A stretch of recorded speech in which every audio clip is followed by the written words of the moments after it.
សូមអ្នកមហាសការថ្វាយបង្គំដល់ប្រជុំ3នៃបត្រៃរដ្ឋក៏ដូចជាសូមគោរពនិងជម្រាបសួរទៅដល់បងប្អូនដែលប្រើប្រាស់នៅបណ្ដាញសង្គមទាំងអស់អ្នកទាំងគ្នាថ្ងៃនេះវិលមកជួបខ្ញុំសារជាថ្មីចេញពីមជ្ឈមណ្ឌលបណ្ដុះបណ្ដាលដើម្បីអភិវឌ្ឍគំនិត TDCC Center អ្នកទាំងគ្នានឹងថ្ងៃអ្នកទាំងគ្នាថ្ងៃនេះខ្ញុំចេញសារផ្ដាំផ្ញើឲ្យអ្នកទាំងគ្នាយកចិត្តទុកដាក់តាក់ទងជាមួយនឹងបញ្ហាសង្គមមួយអ្នកទាំងគ្នាចំណុចនេះប្រសិនបើអ្នកទាំងអស់គ្នាស្រឡាញ់គេឈ្មោះនឹងកិត្តិយសអ្នកទាំងអស់គ្នាគួរតែអនុវត្តប៉ុន្តែបើអ្នកទាំងអស់គ្នាមិនស្រឡាញ់គេឈ្មោះនឹងកិត្តិយសទេអញ្ចឹងអ្នកទាំងអស់គ្នាមិនចាំបាច់អនុវត្តនោះទេអ្នកទាំងអស់គ្នាជាពិសេសបងស្ត្រីបងស្ត្រីអ្នកមានគ្រួសារក្តីបងស្ត្រីមេម៉ាយក្តីមិនទាន់មានគ្រួសារក្តីអញ្ចឹងត្រូវតែយកចិត្តទុកដាក់ក្នុងចំណុចនេះអ្នកទាំងអស់គ្នាយើងដឹងហើយថាសង្គមបច្ចុប្បន្ននេះគឺតាក់ទងជាមួយនឹងសេវាកម្មផ្លូវភេទអ្នកទាំងគ្នាមានគ្រប់រូបភាពទាំងអស់អ្នកទាំងគ្នាមានគ្រប់រូបភាពទាំងអស់ជាពិសេសតាក់ទងជាមួយនឹងផ្នែកអនឡាញអ្នកទាំងគ្នាទៅលើផ្នែក Facebook Chat និង Facebook Call អ្នកទាំងគ្នាអញ្ចឹងយកចិត្តទុកដាក់ឲ្យមែនទែនចាប់អារម្មណ៍អ្នកទាំងគ្នាដោយសារតែមានបងស្ត្រីរបស់យើងជាច្រើនក៏ដូចជាមនុស្សជាច្រើនគឺសួរខ្ញុំច្រើនមែនទែនអំពីបញ្ហាទាំងអស់ហ្នឹងហើយឲ្យខ្ញុំដោះច្រើនមែនទែនអ្នកទាំងគ្នាតាក់ទងជាមួយនឹងបញ្ហាទាំងអស់ហ្នឹងអ្នកទាំងគ្នាយើងដឹងហើយថាមនុស្សតាក់ទងគ្នានៅតាមឆាតអ្នកទាំងគ្នាមានដូចជាឆាតជាសំឡេងឆាតជាអក្សរអីចឹងទៅឬក៏ឆាតតាមរយៈវីដេអូ call អ្នកទាំងគ្នាអញ្ចឹងតាក់ទងជាមួយនឹងសេវាកម្ម call សាច់ហ្នឹងហើយអ្នកទាំងគ្នាខ្ញុំសូមនិយាយចំណុចនេះទៅអ្នកទាំងគ្នាតាក់ទងនឹងកាមេនៅក្នុងធម៌អ្នកទាំងគ្នាខលសាច់នេះគឺជាវប្បធម៌បរទេសមួយដែលពីដើមឡើយគឺមានតែនៅក្នុងប្រទេសក្រៅទេអ្នកទាំងគ្នាហើយឥឡូវនេះវាចូលដល់ប្រទេសកម្ពុជារបស់យើងអ្នកទាំងគ្នាចូលដល់ប្រទេសកម្ពុជារបស់យើងអ្នកទាំងគ្នាអញ្ចឹងមានមនុស្សជាច្រើនបងប្អូនយើងជាច្រើនកំពុងតែប្រើប្រាស់សេវាកម្មហ្នឹងអ្នកទាំងគ្នាហើយមានបងស្ត្រីជាច្រើនកំពុងតែឈឺក្បាលទៅលើជន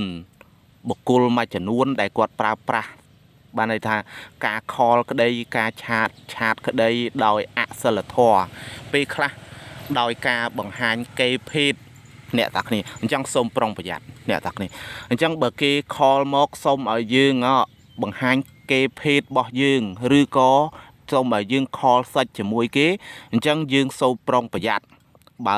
បងស្ត្រីមួយចំនួនដែលគាត់រស់ស៊ីផ្នែកហ្នឹងអានឹងអត់អីទេហើយបងស្ត្រីមួយចំនួនដែលគាត់ស្រឡាញ់គេឈ្មោះនឹងកិត្តិយសអត់អីទេគាត់ធ្វើមិនធ្វើទៅប៉ុន្តែខ្ញុំដែលគាត់អត់ស្រឡាញ់គេឈ្មោះនឹងកិត្តិយសអញ្ចឹងគាត់ធ្វើមិនធ្វើទៅអញ្ចឹងបងស្ត្រីមួយចំនួនបងស្ត្រីមួយចំនួនដែលស្រឡាញ់គេឈ្មោះនឹងកិត្តិយសសូមប្រុងប្រយ័ត្នអំពីចំណុចហ្នឹងពីព្រោះអ្នកដែលខលមកជាមួយយើងនៅពេលណាដែលយើងស្ម័គ្រចិត្តខលសាច់ជាមួយគេឬក៏ខលបង្ហាញកេរភេទដល់គេអ្នកទាំងគ្នាអញ្ចឹងដៃគូមួយខាងនោះគេមានបច្ចេកទេសក្នុងការថតជាសម្លេងក្តីថតជាវីដេអូរបស់យើងហ្នឹងអ្នកទាំងគ្នាពេលខ្លះគេយកវីដេអូយើងទៅលក់ហើយនៅពេលដែលលក់ទៅគេផុសជាសាធារណៈឥឡូវនេះបើតាមខ្ញុំដឹងគឺមាន group Telegram ទៀតអ្នកទាំងគ្នាដែលគេទទួលទិញគេហៅថាវីដេអូទាំងអស់ហ្នឹងអ្នកទាំងគ្នាគេទទួលទិញវីដេអូទាំងអស់ហ្នឹងហើយនៅក្នុង group ហ្នឹងគឺអ្នកមើលច្រើនណាស់អ្នកទាំងគ្នាគឺមានអ្នកមើលច្រើនណាស់អ្នកទាំងគ្នាអញ្ចឹងបងស្ត្រីបងស្ត្រីដែលស្រឡាញ់គេឈ្មោះនឹងកិត្តិយសសូមប្រុងប្រយ័ត្នបុគ្គលខ្លះគាត់ខលមកតម្រូវឲ្យយើងបើកវីដេអូឲ្យគាត់អញ្ចឹងនៅពេលដែលបើកវីដេអូឲ្យគាត់គឺគាត់ខលសាច់ឲ្យយើងឃើញតែម្ដងអានេះខ្ញុំនិយាយអំពីបុគ្គលមួយចំនួនដែលគាត់ធ្វើទង្វើអសិលធម៌អញ្ចឹងហើយបានន័យថាគាត់លែងខ្វល់អំពីគេឈ្មោះកិត្តិយសរបស់គាត់ហើយពេលខ្លះគាត់ថតស្រាតយកមកឲ្យបងស្ត្រីនឹងមើលទៀតក៏មានដែរអ្នកតាគ្នាបុគ្គលខ្លះយើងគម្រាមយ៉ាងម៉េចកុំឲ្យធ្វើអញ្ចឹងក៏គាត់អត់ខ្វល់ដែរគឺច្រើនណាស់នៅក្នុងប្រទេសកម្ពុជារបស់យើងគឺមានករណីនឹងច្រើនណាស់អ្នកតាគ្នាហើយដូចខ្ញុំបញ្ជាក់ពីខាងដើមអញ្ចឹងក៏មានបងស្ត្រីយើងមួយចំនួនហ្នឹងគឺគាត់ខលមកសួរខ្ញុំរកដំណោះស្រាយអ្នកតាគ្នាអ្នកខ្លះចាញ់បោកការលួងលោមរបស់គេអញ្ចឹងទៅឬក៏ស្ម័គ្រចិត្ត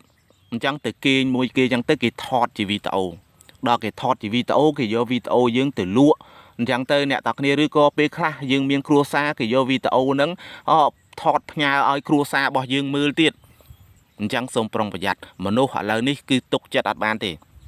ខ្ញុំបញ្ជាក់ដដែលថាបើយើងស្រឡាញ់គេឈ្មោះនឹងកិត្តិយសស្រឡាញ់ប្តីស្រឡាញ់គ្រួសារស្រឡាញ់មុខមាត់ស្រឡាញ់ក្រុមគ្រួសារអញ្ចឹងសូមប្រុងប្រយ័ត្ន